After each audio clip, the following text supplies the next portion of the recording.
All right. I don't know. I'm just getting that, just hearing that. So, all right. We're starting with the first card. And by the way, this card indicates your environment. This card is what's going on underneath subconsciously. And this card is the outcome. Third card. All right. So the first card is the same as the Nine of Pentacles. Well, I love that this is your environment, Cancer, for the beginning of May. It feels like, you know, the Nine of Pentacles, it's material harvest, just what this card says. You're feeling the happy home, the happy family. Money is starting to feel more abundant for some of you. Hopefully a lot of you, but maybe it's just you're more settled about bills being paid on time, more money coming in. If you're married, then it might be that your spouse has gotten a new position or a part-time position to help with payments. You also may feel good about the material objects in your life. It might be that, you know, if you have a new, I don't know, one of those new watches, you know, that you can also use as a phone, and you can do FaceTime on it. I mean, those are really cool. Just any object or material comfort. Maybe some of you are going on vacation. It also feels like, to me, some of you are wanting to take care of your body more, getting more physical exercise. So I'm hearing, you know, strolling around the block. And it could be that you're, you know, it's not a fast walk, but it's a walk, or you're pushing a stroller. If you're a young mom, then, you know, or even, you know, a grandmother, and you're pushing that stroller, that's a great way to get out and about and get some exercise, and the baby and the child will too, or at least, I don't know if they'll get exercise, but they'll love the outdoors. But this is just, you know, feeling the fruits of what you've put into your work, your earnings. You're starting to see some material manifestation. It's interesting in this card, the artwork. As you can see, there's the columns. There's 4 here. There's 4 here. There's these lines on the brown table. And then the lines here that almost look like the setting for like where musical chords would go. So it's a very linear feeling that, you know, you've manifested this materialization, you know, and then the sun comes out, and this is round. Thank goodness. We needed some, and there's some rounded objects here, but this indicates that the sun is coming out around you in the money department, the physical department. If you've had any part or any problems rather with physical body, then that's being completed for a lot of you. If you've had surgery, you've just had some sickness or illness, or I think some of you Cancers are really going to be excited at the beginning of the month. That's your environment. The next card is the same as the Eight of Cups. And the Eight of Cups to me is about, well, it's emotional withdrawal here, but it's a life-changing card. That means moving away from familiar surroundings. It could be familial, like family.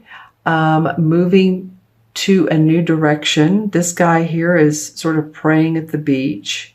The sand is behind him, and he's taking in the expansiveness of it all. So when I think of the Eight of Cups, like I said, it's life-changing because some of you might be moving. Some of you might be opening your doors to, I see some of you like opening a restaurant or opening a shop, and you're leaving, you've left behind what was familiar. Maybe it was a job to start this, to begin this process, to start this new venture, and you're excited about it. And you know, this card says emotional withdrawal. Well, it can be that you're withdrawing from those that kind of feel like they were in your past, and you're ready to seek new ventures. You don't know how it's all going to turn out. It doesn't feel like you do. This is the undercurrent of what's going on for you. You might be trading positions, doing different work than you were. But remember to take time out when you need to. Take a break. Be around nature, of course. It helps you form your creativity and your imagination. Excuse me, as I was talking about in the beginning. So that's what the undercurrent is going on. You have some emotional changes in your life. It could be that your spouse and you are starting to communicate in a different way. Maybe you're not communicating at all and you need to get away. But it's a life-changing, moving towards a different direction than you have before.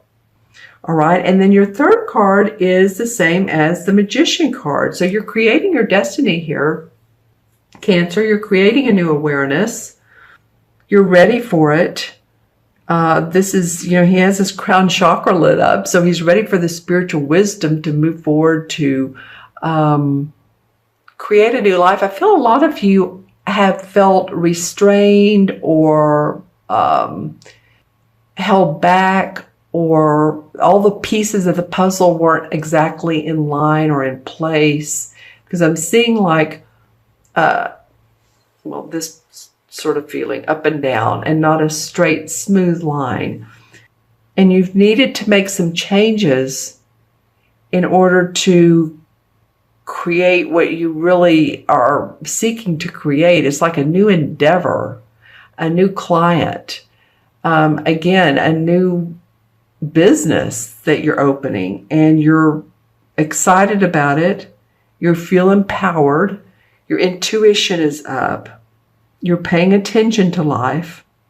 It might be after you've left the situation that's made you go into contemplation and move on, that now the new spark of hope, the new spark of light comes up, and you're ready for that change. It could very well be. We're in Mercury retrograde right now. It goes direct on the 3rd. It really takes about 2 weeks after that, so till the middle of May, to really move out of that direction or move into the direction we want. It's like not signing contracts, not signing leases during Mercury. Of course, I had to buy a phone the other day, and it is because Mercury was playing with me, as it does during the retrogrades, with my electronics. And so what can I say? So sometimes we have to do that. But for you guys, there is a spark of interest that comes around mid-May. You feel inspired. You're ready to whip up something new. You've either expanding what you're already doing with your business or with your work. I'm feeling business for a lot of you. Or you're creating a new vision for yourself, a new goal for yourself. So this is the outcome card. It's a great outcome card. So I do feel like, you're starting to feel safe about money and your body.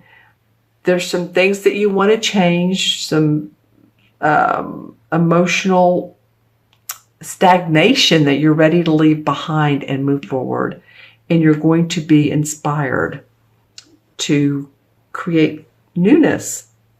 All right, so I'm going to select a chakra card. These are the 7 chakras that are also in this deck. And intuitively pull one that matches this reading. Okay, chakra card for Cancer. Chakra card for Cancer, this one. Well, the third eye. Okay. Well, of course, because this would go really well with awareness. Your third eye chakra is in between your eyebrows, on your lower forehead. It's the chakra that says, I see. It can be clairvoyant. So, of course, it talks about your intuition and those intuitive hits you get, those instincts you get to notice those. If a visual comes up right out of the blue and you're like, I'm not sure what that is. I don't, know what that means, so I'm not going to pay attention. Don't do that. Notice what you notice. The third eye is very important to give you guidance. Yeah, again, I think I said this a minute ago, but the key words for this particular chakra is I see. So your perception is heightened at this time. This deck is more spiritual than some of the others, so if it feels that way, you're right. You're very right. But I felt like I wanted to use it. It just felt like it was the time to do so. For the third eye, of course, the color is indigo, and this is a perfect crystal. Doesn't have to be large. It doesn't have to be like a big bowl or this size. It can be a tiny little amethyst. And this will help with your intuition. It will help open that third eye. And to balance it, you know, walking meditations, like quietness while you're walking, not thinking about what you need to do that day, what's going on in your life, what do you need to get accomplished. No, walking meditation is letting your mind relax, letting your body relax, and noticing the trees, noticing the birds, being in the present moment, noticing colors. This chakra works closely with the throat and the crown, because the throat chakra, you know, we speak what we see, and the crown chakra is right here, the spiritual wisdom. All right. Okay, so I'm going to move that here. Just feels good. Going to add up the cards. 9 and 8 is 17, 18. Well, okay. 1 and 8 is 9. 9 in numerology is about completion. Completion of the journey and the path. Completion of the project and moving on to new. And that's exactly what you guys are doing. You're moving in new directions. It may feel a little bit not scary, but just different and encompassing. The 9 in the traditional tarot is the Hermit card. And the Hermit card, again, this is about you getting out your lantern, because that's what the Hermit card looks like. You know, he has his, he's on a path at night, the traditional tarot hermit. He's as a wise guy, very wise man, looking very old soul. He has this lantern, it's at night, and he's looking for his inner pathway. And he's this guidance, this quietness, this time of inner reflection, meditation, walking meditation will show him guidance.